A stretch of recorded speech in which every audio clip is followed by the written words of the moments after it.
State asida home guard ke sinpham da thabak touriba singbu police constable amana phangliba minimum pay Piragani Haina leingak na kumja lising ani kungi ngasigi Numit da Laothokkhiba adubu nungaiba phongdokpa oina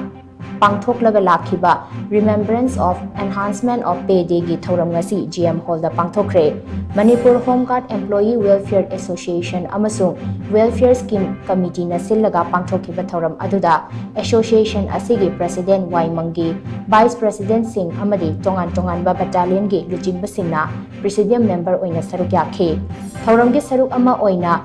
superannuation touriba amasung matam chadana lekkhiba home guard welfare scheme da yauramba member singi imung manungda makhogi phanglba sinpham singsu yanthokhe loinana thabak thagi potharaba home guard singda makhoina miyamgi thabak ningthina pangthok lambagi damak achamba khudol sing piduna ikai khumnaba utke thouram aduga mari leinana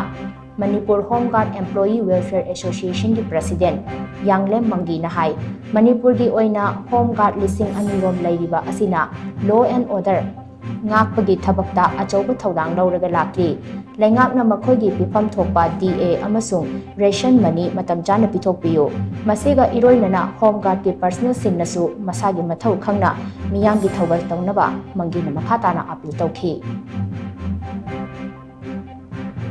adubu Manipur Sarkar na Bharat Sarkar na masi deploy touribasi like Manipur Police kumna steeram da leba police kumna pugato bani moi bu thabak tahon bagi tamak phangiba facility asigi phangamthokpa device pay hujik phangde 39% yawre handak minister na Laothokkhiba ngarang nan finance thokhiba dugi matung ilagadi home guard ki di tara mari 14% khatangai ri 25% and 28% phangdri asigumba waliba adegi tongan ba separate command general thangadami haiba retirement benefit pigadami haiba adi sanity list semu haiba demand mayam ma koina tawraga honorable high court ne taraga direction pidan laiba porase lagliba hojiki February tha sigi manungda Manipur Sarkar na kona taiba raya se March fawbada piba adegi February da piba kantengi matam piba matam asigi manungda tawaktraba di hakolaktragadi Manipur Home Guard Organization na makhada kari thabak tawgadagi haibasi Home Guard mayam ka pullaga akoi lepani ngasigi warep ama taraga